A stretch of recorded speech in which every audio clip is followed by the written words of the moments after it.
मैं आपके साथ हूँ राम बिहारी सिंह। हम आज बात करेंगे बंडा नगर में कोरोना की। बंडा नगर में कोरोना पहुँचा कैसे, जिस पर लेकर जनता सवाल खड़े हो रहे हैं। जनता के बीच में भय है। बंडा नगर में एक भय का माहौल फैल गया है कि आखिर कोरोना आया कहाँ से, किसकी लापरवाही के द्वारा कोरोना पहुँचा है। इसमें तो सीधा सीधा यही साफ होता है कि कोरोना किसकी लापरवाही से और कैसे आया। सीधा सीधा इस पर हम साफ तौर पर आपको कह देना चाहेंगे कि प्रशासनिक अधिकारियों की कमजोरी के कारण आज बंडा नगर में कोरोना पहुंचा है। अब हम बात करेंगे कि जो पहले अधिकारी थे और वर्तमान के अधिकारी में थोड़ा सा डिफरेंस, एक छोटी सी नज़र हम आप पर डालेंगे। पहले के अधिकारियों का जिस प्रकार से हमारे यहाँ पर पहले पदस्थ एसडीएम महोदय, उनकी एक कार्यप्रणाली थी कि वो जो भी कार्य करते थे स्वयं जा करके स्वयं निरीक्षण करके कार्य करते थे। आज वर्तमान के एसडीएम महोदया की बात की जाए तो इनका केवल कागजों पर ही कार्यवाही चल रही है। कोई भी जगह पर जाकर स्वयं निरीक्षण अभी तक जनता के लिए, ना हम पत्रकार बंधुओं को कहीं देखने को नहीं मिला है। इस पर जनता सवाल खड़े कर रही है और आला अधिकारियों के द्वारा भी महोदया के लिए सवाल खड़े हो रहे हैं। अब बात की जाए तो कोरोना के पर प्रशासन कैसे पहुंचा दस्तक पर, तो मीडिया के माध्यम से जागा आज बंडा नगर का प्रशासन। साफ तौर पर जब मीडिया ने वरिष्ठ अधिकारी, कमिश्नर रैंक के अधिकारियों से जब चर्चा की गई, तब जाकर के बंडा नगर का प्रशासनिक अमला जागा और जाकर के आज जिन जगहों पर कोरोना पॉजिटिव मरीज पाए गए वहाँ पर जाकर उन जगहों को कंटेनमेंट एरिया में रखा गया। पर जो व्यक्ति उन कोरोना पॉजिटिव मरीजों के संपर्क में आए हैं वो व्यक्ति आज बाज़ार में घूम रहे हैं, जिस पर एक संदेह की दृष्टि से देखा जाता है कि आए दिन बंडा नगर में कोरोना मरीजों की संख्या बहुत बढ़ सकती है यदि प्रशासन इसी प्रकार से सोया हुआ रहा, यदि प्रशासन जागता है। अब हम बात करेंगे कि बंडा नगर में विगत दिनों से थाना प्रभारी की जगह रिक्त होती थी। आज 12-1 बजे के करीबन नए थाना प्रभारी का आगमन हुआ। उन्होंने यहाँ पर अपनी हाजिरी दे करके और थाने का चार्ज संभाला है। अब हम नए थाना प्रभारी से इस संबंध में और उनकी क्या कार्यप्रणाली होगी उस पर देखना बाकी होगा, आने वाला समय बताएगा। अभी तो केवल उनसे लोगों की और क्षेत्र के लोगों की आशाएं हैं कि आने वाले समय में हमारे थाना प्रभारी महोदय का हमारे लिए सही सहयोग होगा।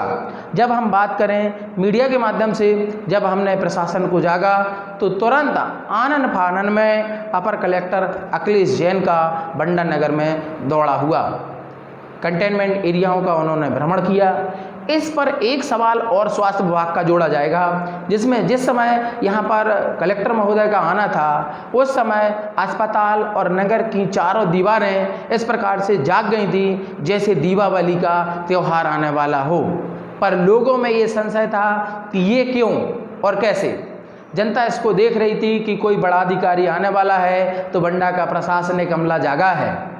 और जैसे ही 2 बजे के बाद खबर ये पहुंची कि बंडा में कलेक्टर महोदय का आना कैंसिल हो गया है, तो शाम को जब जाकर के अस्पताल में देखा तो बिस्तर और पलंग और वहाँ पर स्वच्छता की व्यवस्था जर्जर पड़ी हुई थी। इस संबंध में आए दिन अस्पताल बंडा सामुदायिक स्वास्थ्य केंद्र अधिकारियों की नज़र पर चर्चा का विषय बना हुआ रहता है कि लोग वहाँ स्वास्थ्य की आशा को लेकर जाते हैं, लेकिन वहाँ पर तो ये नज़र होता है कि लोग बीमार होकर अपने घर को वापस आते हैं। हम बात करेंगे इस बंडा विधानसभा क्षेत्र की तहसील सायगढ़ में भी आज 3 कोरोना पॉजिटिव मरीज मिल चुके हैं। तो आज टोटल लगा करके बंडा विधानसभा में 10 कोरोना पॉजिटिव मरीज हो चुके हैं। इस पर तो यही बंडा विधानसभा की जनता और मीडिया के माध्यम से हम आप लोगों को ये बताना चाहेंगे कि प्रशासनिक अधिकारियों की लापरवाही के कारण बंडा विधानसभा में कोरोना मरीज जो की संख्या निरंतर बढ़ रही है।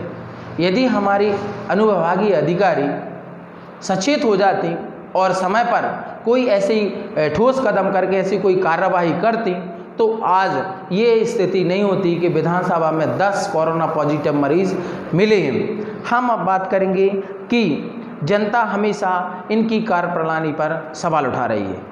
एसडीएम महोदय गरीब लोगों को तो कभी उनके दर्शन ही दुर्लभ हो रहे हैं क्योंकि उनको एक नया बहाना है कि कोरोना है।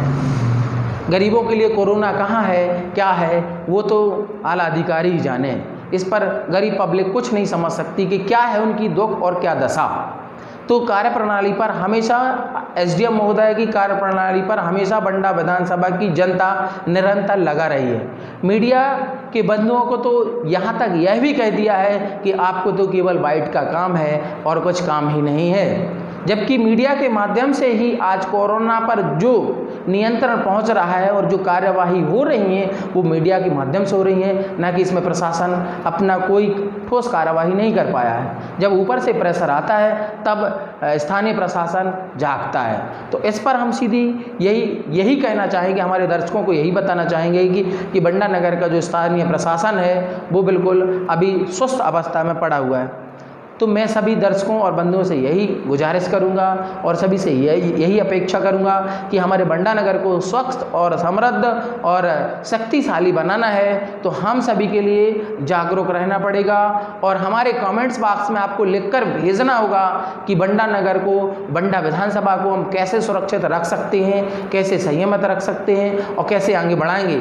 और उन बंधुओं से भी हम आग्रह करना चाहेंगे जो हमारे संक्रमित व्यक्तियों के संपर्क में आए हैं वो व्यक्ति अपने घरों में रहें, आप होम क्वारंटाइन रहें, आप अपने परिवारजनों से भी दूर रहें, जिससे आप सेफ, हमारा घर सेफ, देश सेफ। और हमारा इस देश में जब हम जंग लड़ेंगे तो निश्चित तौर पर हमारी विजय प्राप्त होगी और हम कोरोना को हराएंगे। इसी आशा के साथ पत्रकार बंधुओं की पूरी टीम के साथ मैं राम बिहारी सिंह बंडा